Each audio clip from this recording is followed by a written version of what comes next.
Cedars-Sinai Medical Center rose from the Los Angeles landscape like a temple to modern medicine, all glass and steel and the unspoken promise that money could buy miracles. Marcus had been here before, too many times, watching that same promise crumble under the weight of what wealth couldn't fix. He pulled into the emergency entrance doing 40, the Bentley's tires squealing as he stopped directly in front of the sliding doors, where a security guard was already moving forward with the body language of someone about to enforce parking regulations. Marcus was out of the car before the guard could speak. Dr. Richard Chen. He's expecting us. The guard's posture shifted the moment he recognized Marcus. Wealth had that effect, smoothing obstacles, opening doors. Yes, Mr. Kane. He's waiting inside. Marcus opened the back door. Elena sat frozen, staring down at Mateo with the wide-eyed stillness of someone who'd stopped believing in rescue. The baby was gray now, his lips fully blue, his chest barely moving. Elena. Marcus kept his voice level, the tone he used in crisis meetings when panic was contagious. Give him to me. She looked up, and Marcus saw the war happening behind her eyes. Maternal instinct that said never let go, versus the understanding that she was out of options. Her arms tightened around Mateo for a fraction of a second, then loosened. Marcus lifted the baby from her arms with a gentleness that surprised them both. Mateo weighed almost nothing, his small body radiating heat that soaked through Marcus's shirt immediately. Up close, Marcus could see the rapid pulse in the infant's neck, could hear the wet, labored quality of each breath. Like Lily. Exactly like Lily at the end. Come on, he said roughly, forcing the memory down. Elena scrambled out of the car, her legs unsteady, and Marcus was already moving through the sliding doors into the controlled chaos of the emergency department. Dr. Richard Chen materialized immediately, a small, intense man in his 50s who Marcus had donated $2 million to after Lily died, a gesture that had felt both necessary and utterly meaningless. Chen's eyes went straight to the baby, his expression shifting into the focused assessment of someone reading symptoms like code. How long has he been like this? Chen was already leading them past the waiting room, through security doors that required a badge, into a treatment area where nurses were preparing a pediatric bay. Fever started this morning, Marcus said when Elena couldn't find words. Got progressively worse. Now he's lethargic, cyanotic, respiratory distress. Chen took Mateo from Marcus's arms with practiced efficiency, laying him on the small exam table where two nurses immediately descended. Oxygen, IV access, full sepsis workup. Get me a chest x-ray and blood cultures now. The transformation was immediate and overwhelming. Mateo, who'd been a silent, burning weight in Marcus's arms, was suddenly surrounded by machines and hands and urgent voices using medical terminology that sounded like a foreign language. Elena stood frozen in the doorway, watching her son disappear beneath sensors and tubes and the organized violence of emergency medicine. Ma'am, I need you to step back. A young nurse said, not unkindly, as she worked to establish an IV in Mateo's tiny arm. Elena didn't move. Couldn't move. Marcus recognized the paralysis. He'd experienced it himself, watching teams work on Lily, feeling simultaneously essential and utterly irrelevant. Elena, Marcus touched her shoulder lightly. Let them work. I need to be with him. Her voice was distant, mechanical. He needs me. He's scared. He doesn't understand. Right now, He's scared. He doesn't understand. Right now he needs oxygen and antibiotics more than he needs you watching. The words came out harsher than Marcus intended, but they broke through her paralysis. She looked at him, her face a mask of anguish, and he gentled his tone. They're helping him. That's what you wanted. Let them help. Dr. Chen appeared beside them, wiping his hands on his coat. We're getting him stabilized. Blood oxygen is 78%. That's dangerously low. We're running labs now, but based on presentation, I'm thinking either bacterial pneumonia or meningitis. Elena made a sound that wasn't quite a word. Both are treatable if caught in time, Chen continued, directing his words to Elena now, his tone shifting to the careful patience doctors used with terrified parents. We've started broad-spectrum antibiotics. We'll know more when the labs come back, but he's in the right place now. Is he going to? Elena couldn't finish the question. The words die or live were both too enormous to speak aloud. We're doing everything we can, Chen said, which wasn't an answer at all, and they all knew it. He looked at Marcus. You did the right thing bringing him in when you did. Another hour and we'd be having a very different conversation. The weight of those words settled over Elena like a physical force. She swayed slightly, and Marcus found his hand on her elbow, steadying her. I need to get some information from you, Chen said, pulling out a tablet. Full name, date of birth, medical history, insurance information. I don't have insurance. Elena's voice was barely a whisper. I don't have. That doesn't matter right now, Marcus heard himself say. Bill everything to me. 3 pairs of eyes turned toward him. Chen's, unsurprised, he'd seen Marcus's wealth solve problems before, the nurse's carefully neutral, and Elena's wide with an emotion Marcus couldn't identify. Shock, gratitude, suspicion. Mr. Kane, that's not, Elena started. Everything, Marcus repeated, looking at Chen. Tests, treatment, hospital stay if needed. Send the bills to my office. He rattled off his assistant's contact information from memory. Chen nodded once, making notes on his tablet. All right, I still need basic information from Mom. Name, address, medical history. As Elena fumbled through answers, her voice shaking, her attention constantly pulled back to the bay where nurses were working on Mateo, Marcus stepped away, pulling his phone from his pocket.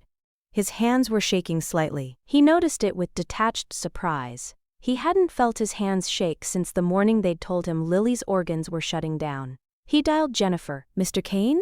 Dr. Chen's office called. They said you'd arrived. Is everything? I need you to set up a hospital billing account with Cedars-Sinai under my name. Any charges related to... He paused, realizing he didn't know Elena's last name.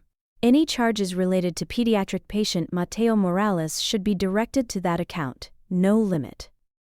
Mateo Morales. Jennifer's voice was carefully professional, but Marcus could hear the question beneath it. Should I ask? No. Understood. I'll take care of it. Do you need anything else? Marcus looked back at Elena, who was trying to answer Chen's questions while simultaneously craning her neck to see her son through the partially curtained bay. She looked small and lost in her gray uniform, displaced from the controlled environment of his house into this fluorescent-lit chaos where she had no power, no leverage, no ability to protect the thing she loved most. Cancel tomorrow's schedule too, Marcus said. This time, Jennifer's pause lasted longer. The entire day? You have the board presentation. Reschedule it. Marcus. Jennifer only used his first name when she was about to tell him something he didn't want to hear. That presentation took 3 months to prepare. The board is flying in from, I don't care. The words came out flat, final. Reschedule it. He hung up before she could argue. The next 3 hours blurred together in a waiting room that smelled of industrial cleaner and fear. Marcus had been in rooms like this before. During Lily's illness, he'd spent hundreds of hours in oncology, waiting areas that looked exactly like this. Uncomfortable chairs designed to prevent anyone from getting too comfortable, magazines from 6 months ago, a television playing news no one watched, and the periodic appearance of doctors whose expressions told you everything before they opened their mouths. Elena sat in the chair closest to the hallway, her body angled toward the treatment area as though physical proximity could somehow protect her son. She hadn't spoken since they'd settled in to wait, hadn't cried either. She'd gone somewhere internal, to a place where Marcus suspected she'd learned to survive things that would have broken someone who'd had the luxury of softness. He'd offered to get her coffee, food, water. She'd shaken her head each time, not looking at him. Now, as the afternoon stretched toward evening, Marcus found himself studying her profile. The sharp line of her jaw, the exhaustion etched around her eyes, the way her hands twisted together in her lap with the repetitive motion of prayer or anxiety. How old are you? He asked, and immediately regretted it. The question was too personal, too far outside the boundaries of employer and employee. But Elena answered anyway, her voice hollow. 24. 24. Younger than Marcus had been when he'd started his company, when the world had seemed like something he could conquer through intelligence and will. She was 24, with a 6-month-old baby, and no insurance, and a job that paid barely enough to survive, in one of the most expensive cities in America. His father? Marcus asked, then wanted to take it back. What right did he have to ask? Gone. One word, heavy as a gravestone.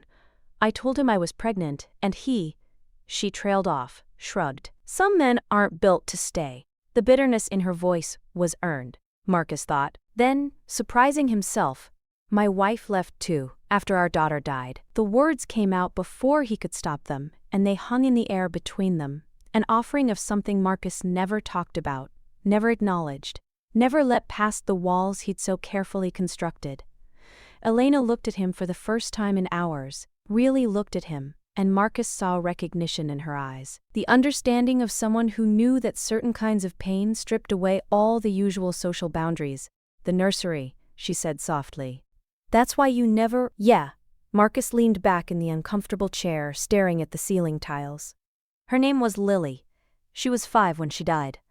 Leukemia. We tried everything.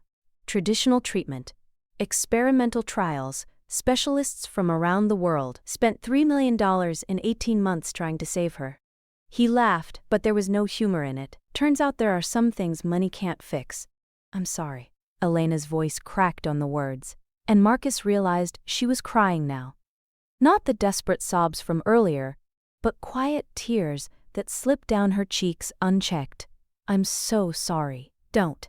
Marcus sat forward, elbows on his knees. Don't apologize for having empathy when your own son is— He stopped himself.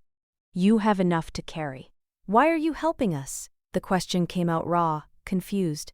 You don't know me. You barely even noticed I existed until today. I'm just your maid, and Matteo, he's nothing to you. So why? Marcus opened his mouth to give her a rational answer, because it was the right thing to do, because he had the resources, because he wasn't a monster who'd let a baby die to preserve his emotional distance. But what came out was the truth. Because I heard you crying in that room, and for a second I thought— His voice caught. I thought it was 4 years ago. I thought it was me. And I remembered standing in that nursery after they took Lily's body away, completely powerless, knowing that all the money and control and careful planning meant nothing against the fact that she was gone. He looked at Elena, this woman who cleaned his house and existed in the margins of his carefully controlled life, and saw himself reflected back. Not the billionaire, not the CEO, but the parent reduced to the most basic human equation. The unbearable love for a child and the terror of losing them. I can't save everyone, Marcus continued. I learned that. But I can save Matteo, today, right now, so that's what I'm doing. Elena stared at him, and something shifted in her expression. The suspicion falling away, replaced by a raw gratitude that made Marcus deeply uncomfortable. He didn't want her gratitude. He didn't want her to look at him like he was good, like this gesture meant he'd transcended his selfishness. He was just a man trying to redeem a failure that couldn't be redeemed. Before Elena could respond, Chen appeared in the hallway, his expression carefully neutral, in that way doctors had when the news was complicated. Elena was on her feet instantly. He's stable, Chen said quickly, and Elena's knees buckled with relief. Marcus stood, steadying her with a hand on her arm. We've identified the problem. Bacterial meningitis. Caught it early enough that we should be able to treat it effectively with aggressive antibiotic therapy. Should be able to? Marcus heard the qualifier, the hedge. Meningitis is serious, Chen said, directing his words to Elena, especially in an infant. We've admitted him to pediatric ICU for close monitoring. The next 2 to 48 hours are critical. If the antibiotics work and the inflammation comes down, he should make a full recovery. And if they don't work? Elena's voice was barely audible. Chen's pause said everything. Let's focus on the fact that we caught it in time, that he's getting the best possible care, and that most children his age respond well to treatment. Can I see him? Elena was already moving toward the hallway. Yes, follow me. He's sedated right now. We needed to keep him calm while we got the IV antibiotics started, but you can sit with him. Chen looked at Marcus. Family only in the ICU, I'm afraid. He can come, Elena said immediately, then seemed to realize what she was saying, who she was giving permission to. I mean, if he wants to, he's— She stopped, unable to articulate what Marcus was in this moment. Not employer, not stranger. Something else neither of them had words for. I'll come, Marcus said. surprising himself again.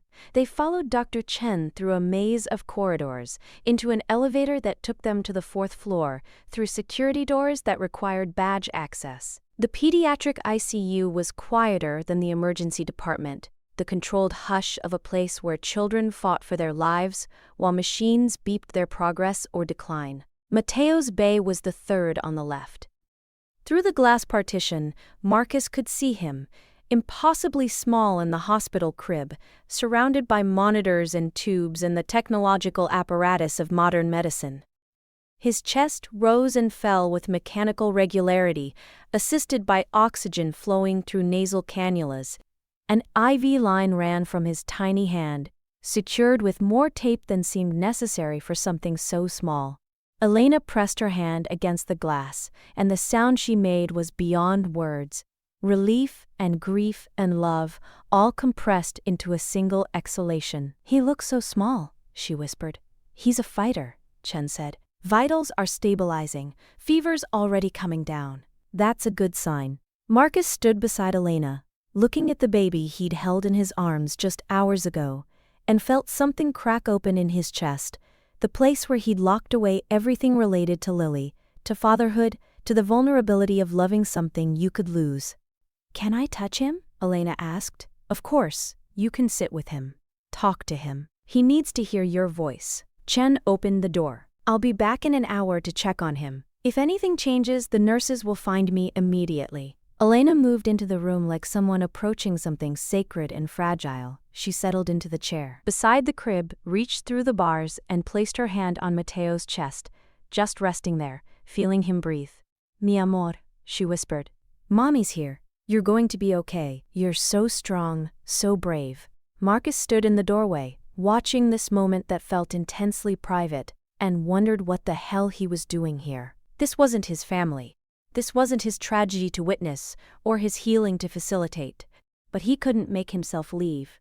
"You can go," Elena said softly, not looking away from her son. "You've done more than I can ever repay. You should go home.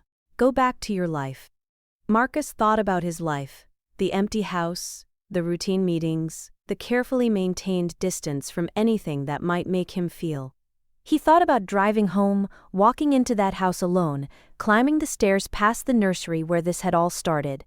"I'll stay," he heard himself say. "For a while, in case you need anything." Elena turned to look at him then, and in her eyes, Marcus saw a question that neither of them could answer. What happens after this? When Mateo recovered, if Mateo recovered, and they went back to the house, back to their prescribed roles, back to the fiction that this hadn't fundamentally changed something between them. But those were questions for tomorrow. Tonight, they sat in the blue-white glow of monitors and watched a baby breathe, and pretended that staying was as simple as not leaving. The night stretched long and strange in the pediatric ICU, where time moved differently, measured not in hours but in the steady rhythm of monitors, the periodic checks by nurses who moved with practiced quietness, and the slow transformation of a baby from gray to pink as antibiotics waged invisible war against infection. Marcus had sent Elena to the cafeteria around 9 p.m., practically forcing her to eat something after she'd refused food for 12 hours. She'd resisted, but exhaustion and his insistence had finally broken through her maternal stubbornness. Now he sat alone in the chair beside Mateo's crib, watching the rise and fall of the infant's chest, and felt the weight of memory pressing down on him like a physical force. This room looked different from the one where Lily had spent her final days. Pediatric oncology had tried harder to disguise its purpose with cheerful murals and toys, but the essential architecture was the same.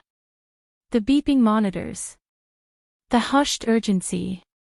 The particular quality of light that existed only in hospitals, neither day nor night, just an eternal fluorescent present. Marcus had promised himself he'd never be in a room like this again. Yet here he was. Mateo stirred slightly, making a small sound that wasn't quite a cry. Marcus found himself standing, moving closer to the crib, his hand hovering uncertainly over the baby's small body before settling gently on his chest, the same gesture Elena had made, feeling for breath, for life, for the reassurance that this small heart was still beating. "You're okay," Marcus heard himself whisper. "You're going to be fine." Your mom, she needs you to be fine. Do you understand? You don't get to leave her.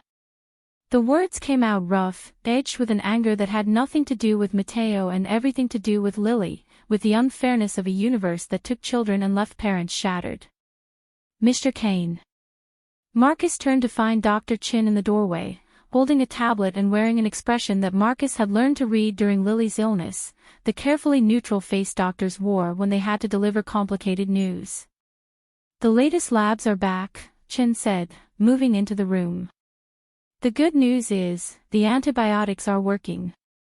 White blood cell count is dropping, inflammation markers are improving. He's responding exactly as we'd hoped. Marcus waited for the "but" that he could hear coming. "But," he prompted. Chin hesitated, glancing at the empty chair where Elena had been sitting. "Where's Mom?" "Eating. I made her go to the cafeteria." Marcus crossed his arms. "Whatever you need to tell us, tell me first.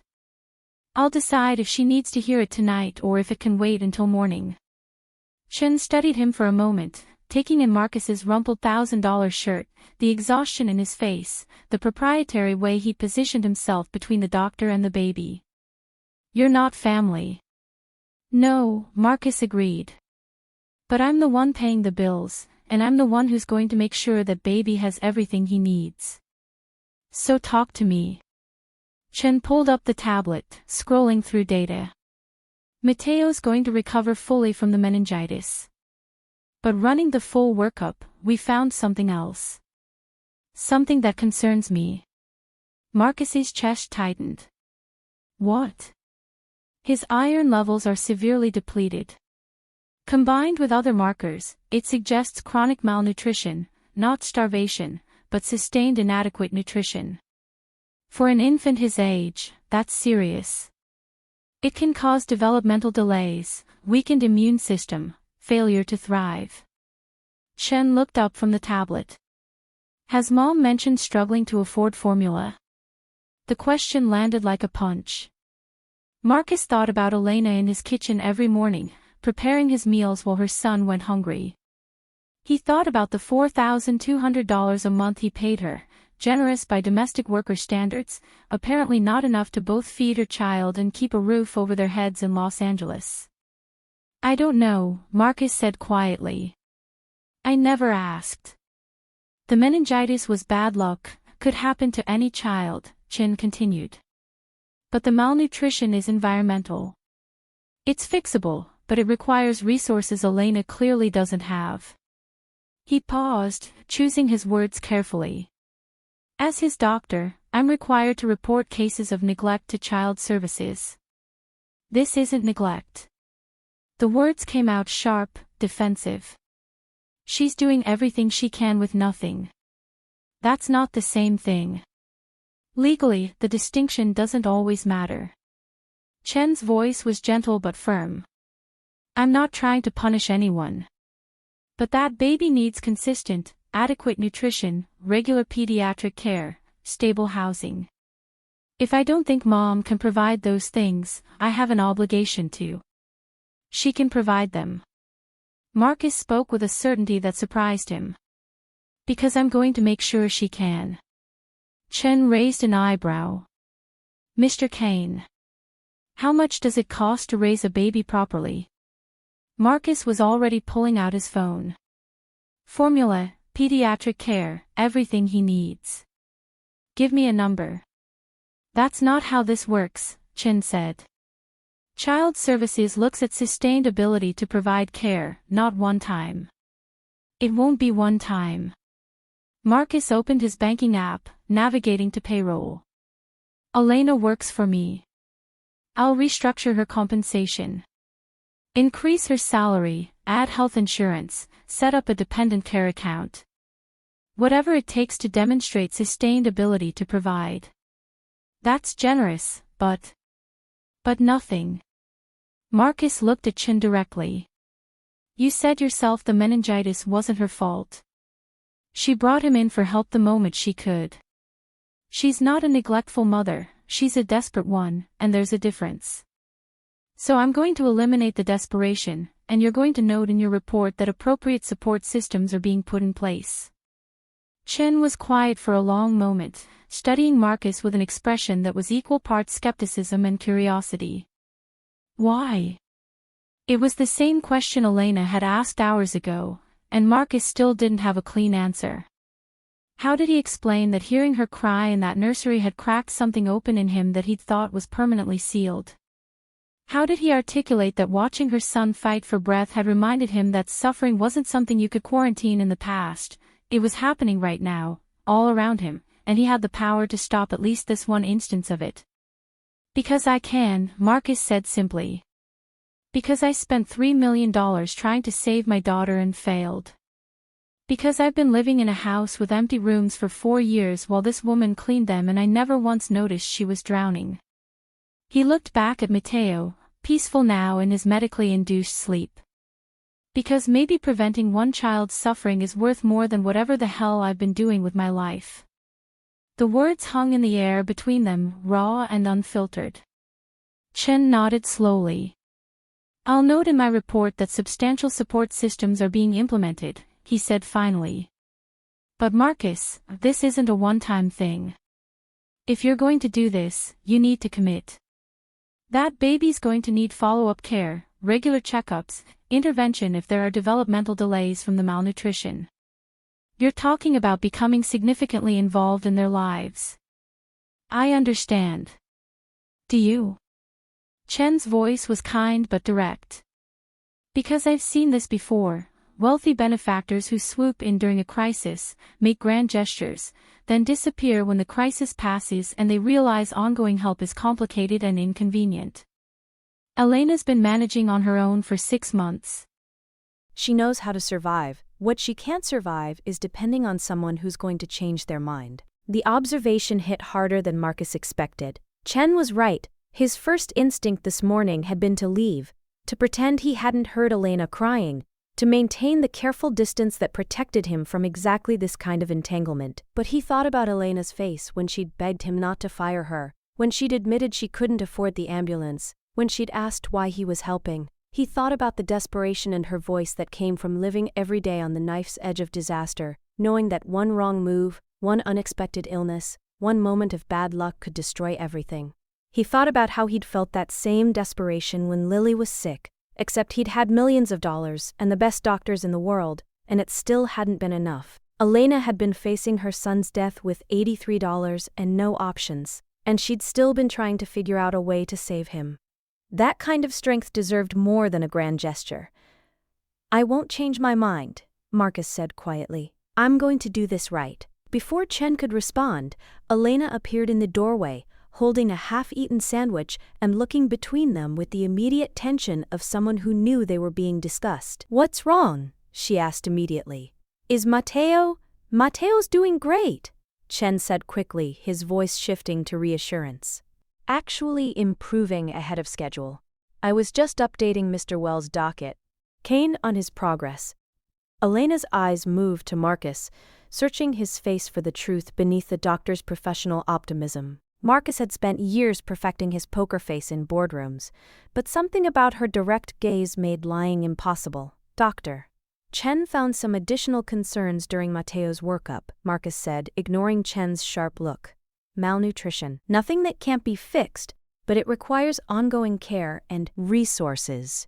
He watched Elena's face cycle through emotions, shame, defensiveness, fear, and finally, the defeated acceptance of someone who'd known this moment was coming. I do my best, she said, her voice small. I give him everything I have. But the formula is expensive, and the rent went up, and my mother needs her medications, and She stopped, wrapping her arms around herself. I know it's not enough. I know. It's gonna be enough now, Marcus said. We're going to fix this. We? Elena's laugh was bitter, broken. There is no we, Mr. Kane. You've been incredibly kind today, more than I ever expected, more than I deserve, but tomorrow, you go back to being a billionaire, and I go back to being your maid, and Matteo goes back to being a problem I can't afford to solve. No, Marcus said firmly. Tomorrow doesn't look like yesterday. Not anymore. Elena stared at him. confusion and hope warring in her expression. What does that mean? Marcus pulled out his phone, opening a document he'd been drafting while she was in the cafeteria, a formal employment contract he'd sent to his attorney 20 minutes ago with instructions to file it immediately. It means your salary is now $85,000 a year, he said, watching her eyes widen. It means you have full health insurance, medical, dental, vision for you and any dependents. It means you have access to a dependent care account, paid time off, and a housing stipend to ensure you have stable, safe accommodation. Elena opened her mouth, closed it, opened it again. No sound came out. It means, Marcus continued, that you don't have to choose between feeding your son and paying rent. It means you don't have to hide him in my service quarters and pray I don't notice. It means you can take him to the doctor when he's sick, without having to calculate whether you can afford to save his life. Why? The word came out as a whisper. Why would you do this? Marcus could have given her the rational answer, that it made business sense to invest in his employees, that it was tax deductible, that it was simply the right thing to do.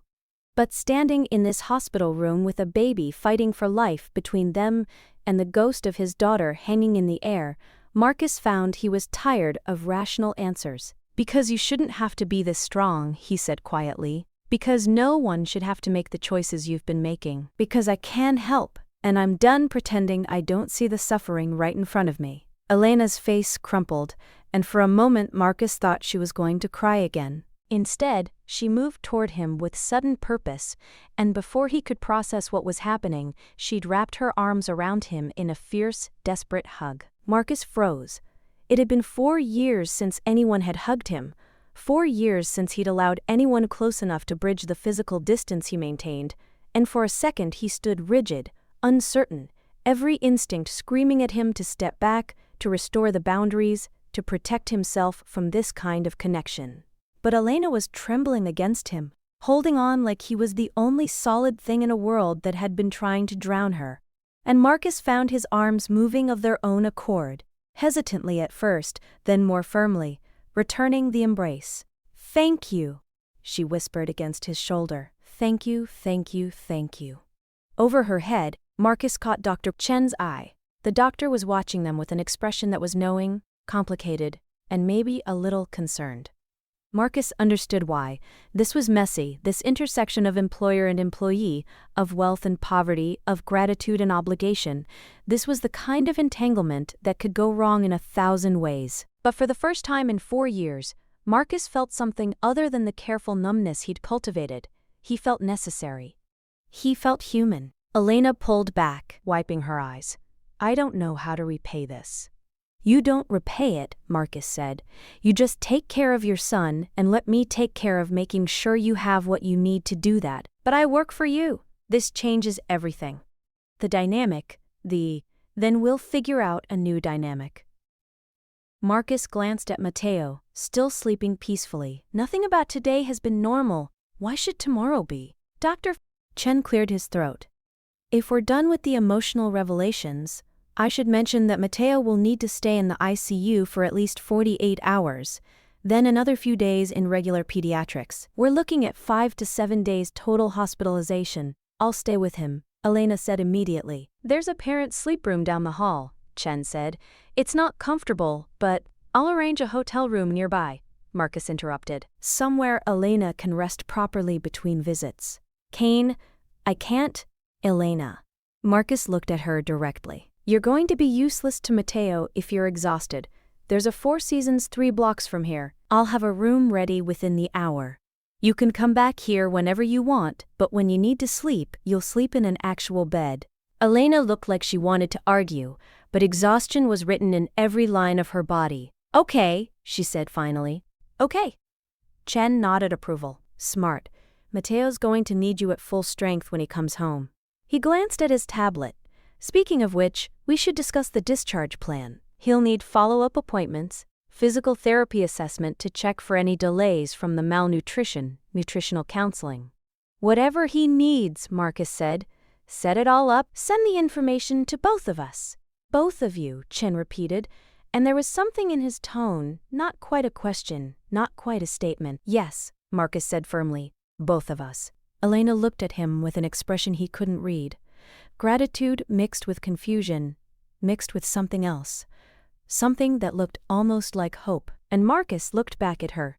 This woman who'd been invisible to him for 18 months, who'd been cleaning his house and making his meals while her own life was falling apart, who'd been strong enough to survive alone but shouldn't have had to, and made a decision that felt simultaneously reckless and inevitable. He wasn't going to walk away when this crisis passed. He wasn't going to retreat back into his empty house and his carefully maintained distance. He was going to stay. He was going to help. He was going to be the person who showed up, even when it was complicated and messy, and forced him to feel things he'd spent 4 years avoiding. Because maybe that's what Lily would have wanted. Or maybe, and this scared him more than he wanted to admit, maybe that's what he wanted. To matter, again, to someone. Matteo stirred in his crib, making a small sound that was stronger than before, more alert. His eyes fluttered open, dark brown like his mother's, and for a moment, he looked directly at Marcus with the unfocused curiosity of an infant discovering the world. Then he smiled. A tiny, reflexive smile that probably meant nothing, that was probably just gas or muscle movement or any of the physiological explanations doctors would give. But Elena saw it and gasped with joy, and Dr. Chen saw it and nodded with satisfaction.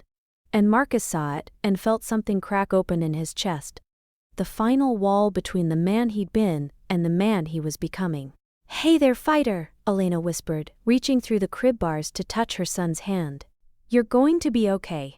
We're all going to be okay." And standing in that hospital room, watching a mother hold her child's hand while machines beeped reassurance and a future neither of them had imagined 12 hours ago spread out before them like an unwritten page.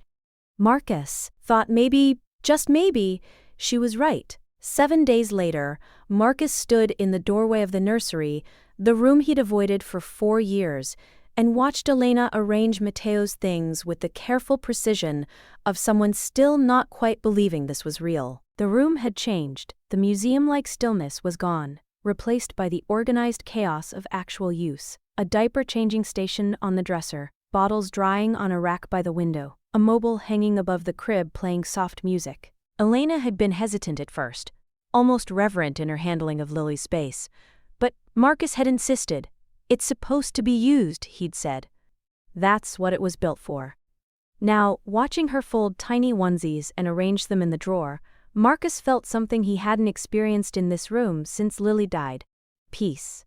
Matteo lay in the crib, the same crib where Lily had slept, now fitted with fresh sheets and new blankets, gurgling contentedly and waving his small fists at the mobile. His color had returned completely, the gray pallor replaced by healthy pink. The doctors had called his recovery remarkable, though Dr. Chen had been quick to note it was only remarkable because they'd caught it in time. "I still can't believe you're letting us stay here," Elena said softly, not looking up from the onesies. "In your house. In this room. Where else would you stay?" Marcus leaned against the doorframe, hands in his pockets. "Your apartment in Van Nuys is 45 minutes away in traffic. Matteo has follow-up appointments 3 times a week for the next month." This makes sense logistically. It was the rationalization he'd been giving himself for 3 days since he'd made the offer in the hospital. Logical, practical, simply the most efficient solution to a complex problem. Elena finally looked at him, and her expression said she saw right through his carefully constructed logic. "You gave us the nursery," she said quietly, "not a guest room, not the quarters above tea, the garage, the nursery." Marcus held her gaze. Yes. Why? He could have deflected, could have maintained the fiction that this was purely practical. But standing in this room that had been frozen in grief for 4 years, watching it come back to life with a baby's laughter and a mother's love, Marcus found he didn't want to hide behind explanations anymore. "Because rooms are meant to hold life, not grief," he said. "Because Lily would have wanted another child to be happy here. Because," he paused, searching for words, "because letting this room stay empty wasn't honoring her memory, it was just avoiding mine." Elena's eyes filled with tears, but she blinked them back. "You're a good man, Mr. Kane." "Marcus," he corrected. "We're past Mr. Kane, don't you think?" She smiled, tentative but genuine. "Marcus." The name sounded different in her voice than it did in board meetings or business dinners. Warmer. More real. Matteo made a demanding sound from the crib, and Elena moved immediately, lifting him with practiced ease. "Someone's hungry," she said, settling into the rocking chair, the same chair where Marcus used to read to Lily, where his ex-wife used to nurse her through the long nights of treatment. Marcus had thought watching someone else use that chair would hurt. Instead, it felt right. "I should let you feed him," he said, turning toward the door.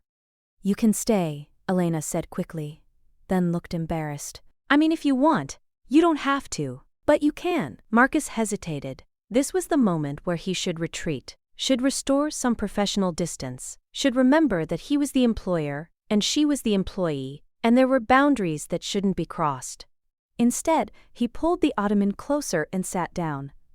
Elena prepared the bottle, formula Marcus had ordered by the case, the expensive kind recommended by the nutritionist Dr. Chen had referred them to, and settled Matteo against her arm. The baby latched onto the bottle immediately, drinking with the enthusiasm of someone who no longer had to ration food. "He's gained almost a pound already," Elena said, watching her son with undisguised pride. "Dr. Chen said if he keeps gaining weight like this, he'll be caught up to where he should be within 3 months. That's good."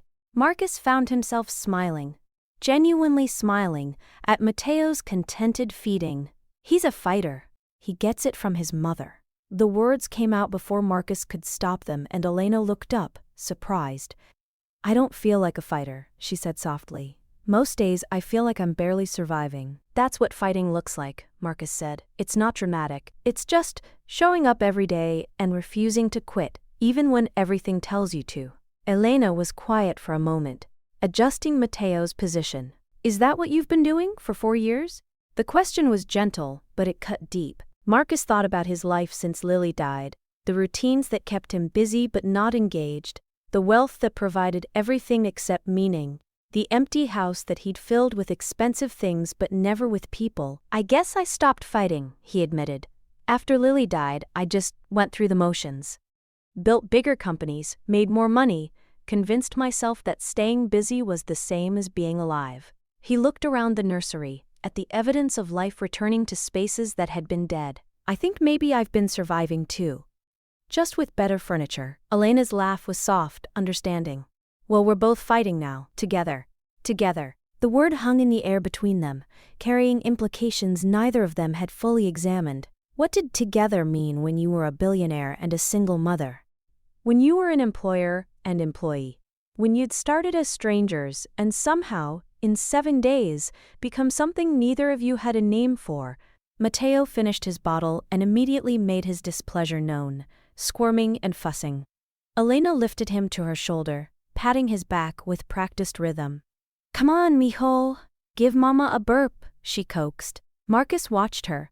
The tender efficiency of her movements, the soft murmur of Spanish endearments, the way she existed so completely in this moment of motherhood. He thought about his ex-wife, about how she'd moved through Lily's care with the same dedication but also with a growing desperation, like she was trying to love their daughter back to health through sheer force of will. Elena had that same desperation, that same fierce maternal protectiveness, but she also had something his ex-wife had lost by the end. Hope. "I've been thinking," Marcus said carefully, "about your role here, your position." Elena's body tensed immediately, her hand pausing mid-pat on Matteo's back. "Are you firing me?" "What?" "No." Marcus leaned forward, surprised by the fear in her voice. "The opposite, actually. I'm wondering if housekeeper still makes sense as your title." "I don't understand." Marcus had rehearsed this conversation in his head a dozen times over the past few days, trying to find the right words. That didn't sound patronizing or presumptuous.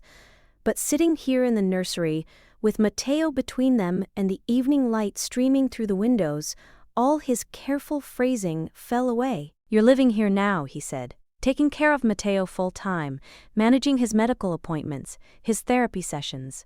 That's not housekeeping, that's childcare. So I think we should adjust your role and compensation to reflect that." Elena stared at him. "You want to pay me more?" "You already tripled my salary, and I'm going to increase it again," Marcus said, "to $120,000 a year, with full benefits. Your primary responsibility is Matteo's care and development. Any household management you do is secondary. Marcus, that's too much. That's not fair. What's not fair is the market rate for childcare in Los Angeles, Marcus countered. What's not fair is that the people who do the most important work in society, raising children, get paid the least. What's not fair is that you were making poverty wages while I was spending more on my car payments than on your entire yearly salary. But I'm just one person, one employee. You can't fix economic inequality by overpaying me. No, Marcus agreed. But I can fix it for you. For Matteo, and that's a start. Matteo burped, a surprisingly loud sound for such a small person, and both adults laughed, the tension breaking. There we go, Elena said, settling him back in her arms. His eyes were starting to droop, the satisfied exhaustion of a well-fed baby overtaking him. Would you like me to put him down? Marcus heard himself ask, and was surprised by how much he wanted the answer to be yes. Elena studied his face, searching for something. Then, slowly, she extended Matteo toward him. Okay. Marcus took the baby carefully, supporting his head the way he remembered from when Lily was an infant, before the cancer, before everything fell apart. Matteo was warm and solid, and real in his arms, and Marcus felt something loosen in his chest, some tension he'd been carrying since his daughter died, some belief that he'd forfeited the right to hold a child. He moved to the crib and laid Matteo down gently, adjusting the blanket around him, making sure the mobile was positioned where he could see it. Matteo's eyes fluttered, opened for a moment, then closed again, his small mouth working in his sleep around an imaginary bottle. Sleep well, fighter, Marcus whispered. When he turned back, Elena was watching him with an expression that was tender and sad and hopeful all at once. You're good at that, she said softly. You are a good father. I tried to be. Marcus's voice was rough. I thought if I did everything right, if I found the best doctors and the newest treatments, if I just loved her enough, it would be enough. But it wasn't. Love is always enough, Elena said firmly. Even when the outcome isn't what we want. She knew you loved her. That mattered. Marcus wanted to believe that. He'd spent 4 years trying to convince himself it was true, that the love had mattered even though it couldn't save her, that he'd been a good father even though his daughter had died anyway. Maybe hearing it from someone else helped. Thank you, he said simply. They stood there in the nursery's soft light, with Matteo sleeping between them, and years of grief and survival creating a shared understanding that didn't need words. Outside, the Los Angeles evening was settling into its golden hour, and inside, the house felt less empty than it had in 4 years. Marcus's phone buzzed, Jennifer reminding him about the board meeting he'd rescheduled 3 times. The real world, demanding his attention, pulling him back toward the life he'd built on distance and control. But he silenced the phone and stayed. 3 weeks later, Marcus sat in his home office reviewing the preliminary plans for the foundation he was establishing. The Marcus Kane Family Support Initiative, his lawyers had suggested calling it, but Marcus had rejected that immediately. Call it the Lily Elena Foundation, he'd said, and ignored Jennifer's raised eyebrow at the inclusion of his housekeeper's name alongside his daughter's. The foundation's mission was simple: provide direct financial assistance to working parents struggling to afford childcare, healthcare, and housing. No bureaucracy, no endless applications, just immediate help when people needed it most. They'd start in Los Angeles and expand from there. Marcus had committed $50 million to the initial funding. His board had called it impulsive. His accountant had called it poorly planned. His ex-wife, who he'd called for the first time in 2 years to tell her about the foundation, had called it very unlike you. But none of them had been in that hospital room watching Elena break down because she couldn't afford to save her son's life. None of them had spent 4 years avoiding the nursery in their own home because facing it was too painful. None of them had realized how much of their life they'd spent pursuing things that ultimately didn't matter. Marcus mattered now, to Elena, to Matteo, to the families this foundation would help. That was worth more than another billion in his portfolio. Marcus? Elena appeared in the office doorway, Matteo on her hip. I'm sorry to interrupt, but I wanted to show you something. You're never interrupting, Marcus said, closing his laptop. What's up? Elena came into the office, something she never would have done a month ago, but the boundaries between them had blurred in ways neither of them fully acknowledged. She set Matteo on the floor, where he immediately began exploring the carpet with intense infant curiosity. "Watch," she said, positioning herself a few feet away from her son. "Matteo, ven aquí. Come to mama." For a moment, Matteo just sat there, chewing on his fist. Then, with a determination that seemed outsized for someone so small, he pitched forward onto his hands and began crawling. Actual, coordinated crawling toward his mother. Elena's face lit up with pure joy. "He's doing it! Marcus, he's crawling!" Marcus found himself on the floor before he'd consciously decided to move, watching this small miracle of development. "That's incredible. When did he start?" "Just now. I've been trying to encourage him all week, but this is the first time he's actually—" Elena's voice caught with emotion as Matteo reached her and grabbed onto her shirt, pulling himself up against her leg with a triumphant gurgle. "The physical therapist said the malnutrition might have delayed his motor skills," Marcus said, remembering the report from Matteo's last appointment. "But look at him. He's caught up completely, because of you." Elena scooped Matteo up, kissing his head. "Because you gave him the chance to thrive, instead of just survive." Marcus felt uncomfortable with the gratitude, the way he always did when Elena tried to thank him. You saved his life," Elena interrupted, her voice firm. "Not just in the hospital, every day. You're still saving it by making sure he has everything he needs. So just, let me say thank you. Let me be grateful." Marcus looked at her, this woman who'd gone from invisible to essential in his life in less than a month, and felt the careful walls he'd built around himself crumbling further. "Okay," he said softly. "Okay." Matteo squirmed in Elena's arms, reaching toward Marcus with grasping hands. Elena laughed. "I think someone wants his favorite person." "I'm not," Marcus started to protest, but Elena was already extending Matteo toward him, and the baby was making insistent sounds that clearly meant, "Pick me up now." Marcus took him, and Matteo immediately grabbed Marcus's tie, yanking on it with delighted enthusiasm. "He does this to punish me for wearing expensive things," Marcus said, trying to extract his Hermes tie from small, determined fists. "He does this to punish me for wearing expensive things," Marcus said, trying to extract his Hermes tie from small, determined fists. "He does it because he trusts you," Elena corrected, settling onto the couch.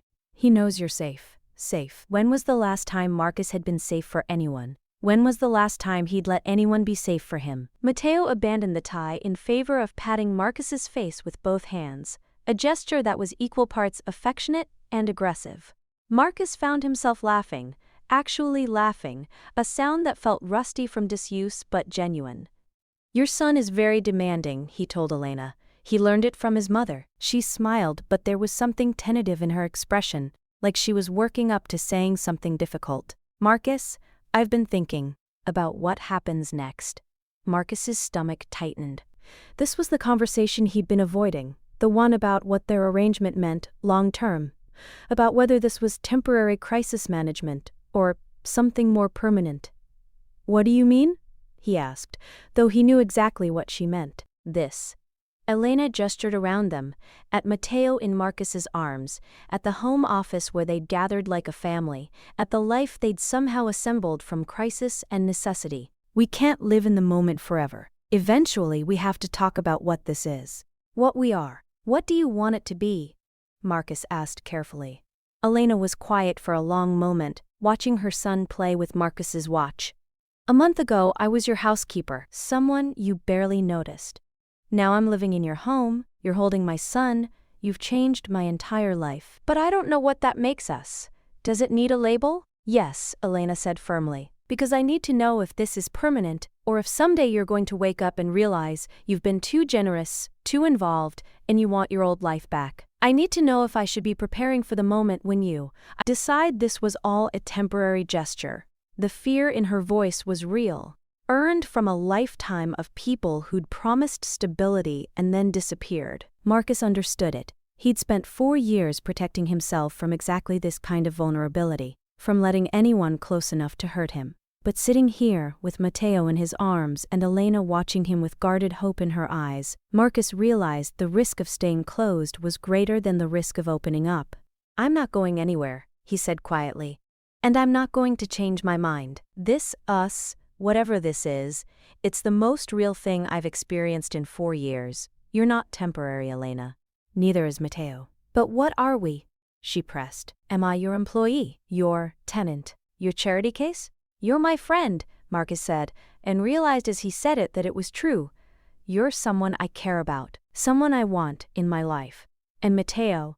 He looked down at the baby, who'd given up on the watch and was now drowsing against his chest. "Matteo is a kid who deserves every chance I can give him." "Just a friend?" Elena's voice was soft, careful. Marcus met her eyes and saw the question beneath the question, the hope she was afraid to voice.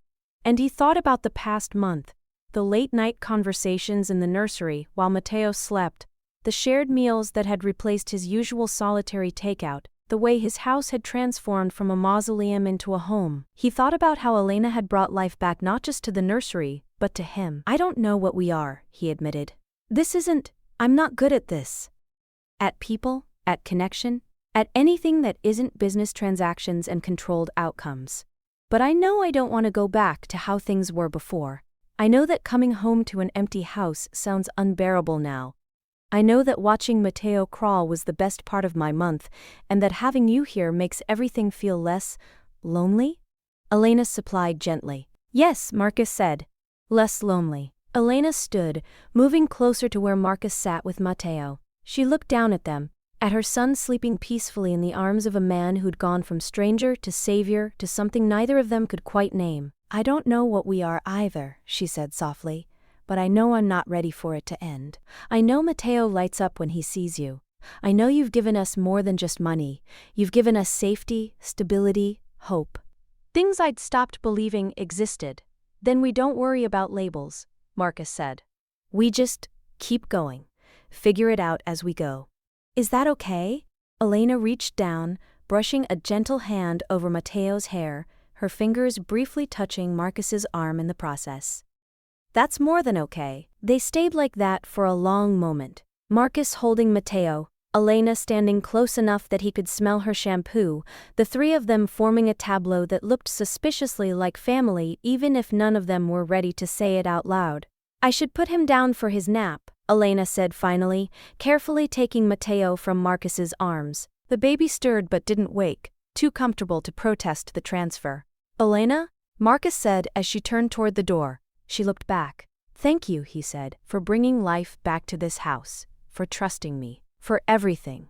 Her smile was warm, genuine, carrying none of the guardedness that had defined their relationship a month ago. "Thank you for seeing us, for not looking away." She left with Matteo, and Marcus sat alone in his office, surrounded by the trappings of wealth that had once defined his entire existence. But for the first time in 4 years, he didn't feel alone. He felt like he had purpose. He felt like he had family. He felt, impossibly, like he had a future worth living for. 6 months later, the Lily Elena Foundation's ribbon-cutting ceremony was held on a crisp autumn morning in a community center in Van Nuys, Elena's old neighborhood, where she'd lived when Matteo got sick, where hundreds of other parents were still living on the knife's edge of financial catastrophe.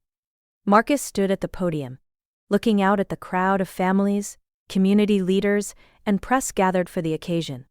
Beside him stood Elena, no longer in a gray uniform but in a professional dress, holding Matteo, who was wearing his finest baby outfit and already trying to eat the ribbon they were supposed to cut.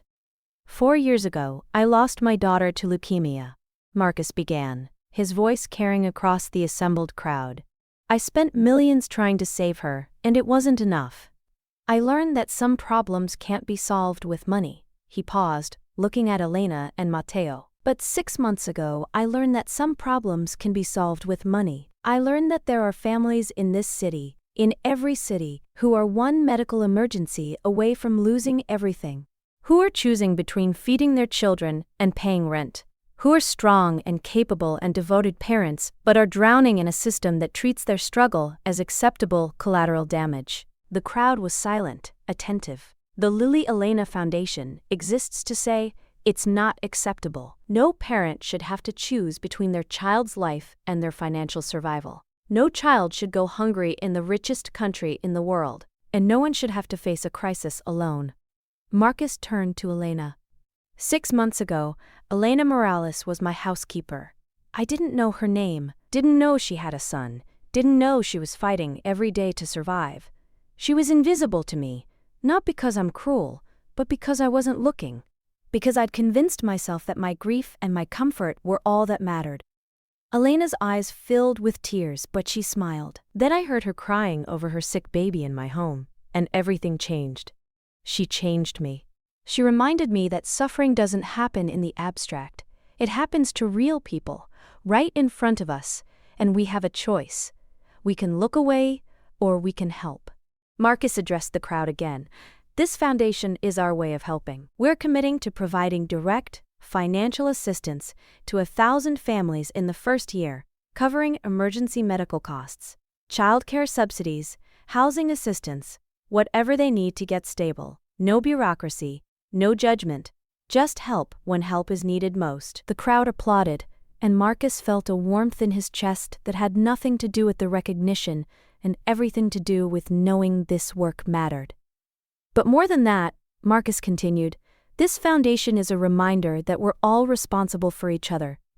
That wealth means nothing if we use it to build walls instead of bridges, that the measure of a society isn't how many billionaires it produces, but how it treats its most vulnerable families.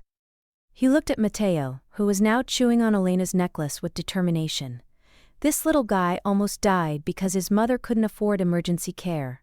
That's unacceptable. It's fixable, and we're going to fix it, one family at a time. Marcus stepped back from the podium, and Elena handed Matteo to him before picking up the comically oversized scissors. Together, awkwardly, laughing, with Matteo grabbing at the ribbon, they cut through the ceremonial barrier.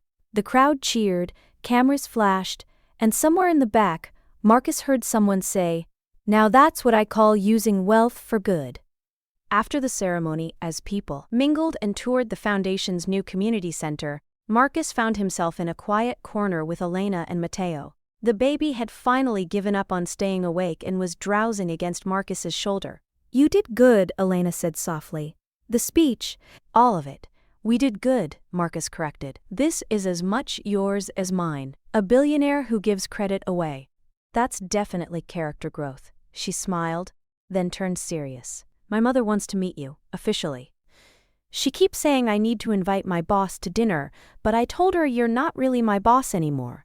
What am I then?" Marcus asked the question lightly, but they both knew it carried weight. Elena looked up at him, at her son sleeping against his chest, at the life they'd built together from crisis and choice and the daily decision to keep showing up for each other. "Your family," she said simply, "if you want to be." Family. The word hit Marcus harder than he expected. He'd had a family once, a wife, a daughter, a life he'd thought would last forever. He'd lost it all and had spent 4 years convinced he'd never have it again, never deserve it again. But standing here with Elena and Matteo, in a community center, funded by his money but driven by her heart, surrounded by families getting help because they'd decided to help each other, Marcus realized family wasn't something you had once and lost. It was something you built. Again and again. With whoever showed up. "I'd like that," Marcus said quietly. "Family sounds good." Matteo chose that moment to wake up, look at Marcus with sleepy confusion, then break into a huge, gummy smile and say, in a voice clear as a bell, his very first word, "Dada." Elena's hand flew to her mouth. "Marcus, did he just—" "I heard it," Marcus said, his voice rough with emotion he wasn't even trying to hide anymore. "But you're not—" Elena seemed torn between correcting her son and letting the moment stand. Marcus looked down at Matteo, at this child, who'd brought him back to life as surely as the hospital had brought Matteo back from the edge. "It's okay," he said softly. "If he wants to call me that, it's okay." "Are you sure?" Elena's voice was careful, giving him space to back out, to maintain distance if he needed it. Marcus thought about Lily, about the father he'd been, and the father he'd thought he'd never get to be again. He thought about the past 6 months, about midnight feedings and doctor's appointments and crawling lessons, about teaching Matteo to stack blocks and reading him stories in the nursery that had come back to life, about being needed, being trusted, being chosen. "I'm sure," Marcus said, and meant it completely. Elena's face crumpled with emotion, and she moved closer, wrapping her arms around both Marcus and Matteo in a three-person hug that felt like coming home. "Dada," Matteo said again, patting Marcus's face with his small hands, completely oblivious to the magnitude of what he'd just created. And Marcus, who'd spent 4 years protecting himself from this exact kind of vulnerability, who'd built walls so high he'd stopped seeing the people right in front of him, who'd thought his capacity for family had died with his daughter, held them both close and let himself believe in second chances. Around them, the community center buzzed with life and hope and families getting help. The Lily Elena Foundation would go on to assist thousands, to change countless lives, to prove that wealth could be used for radical good. But all of that started here, in this moment, with 3 people who'd found each other in crisis and chosen to become family in the aftermath. "So," Elena said, pulling back slightly but not letting go, "should we go get dinner? I'm starving and I promised my mother we'd come by." "Dinner sounds perfect," Marcus said. "Family dinner." They walked out of the community center together, Marcus carrying Matteo, Elena's hand resting lightly on his arm, and into a future none of them could have imagined 6 months ago. A future built not on wealth or status or careful control, but on the simple, radical act of showing up for each other. Behind them, carved into the stone above the foundation's entrance, were words Marcus had chosen carefully. "In memory of Lily Kane, who taught her father about love, in honor of Elena and Matteo Morales, who taught him about living." And beneath that, smaller but no less important, everyone deserves to be seen. Everyone deserves to be helped. Everyone deserves a chance. As they loaded into Marcus's car, now fitted with a car seat that Matteo had decorated with stickers and cracker crumbs, Marcus caught Elena's eye in the rearview mirror. "Thank you," he said quietly. "For everything." "Thank you," she echoed, with equal meaning. And Matteo, blissfully unaware of the weight of the moment, kicked his feet and laughed, ready for whatever came next. Because that's what family did. They showed up. They stayed. They built something beautiful from the broken pieces. And they did it together. If this story touched your heart, make sure you subscribe to this channel and leave a comment telling us what moved you most. These stories of hope, redemption, and unexpected family are what we're all about. And your support helps us share more journeys that remind us what really matters in life. What did you think of Marcus and Elena's journey? Let us know below. We read every single comment and love hearing how these stories impact you.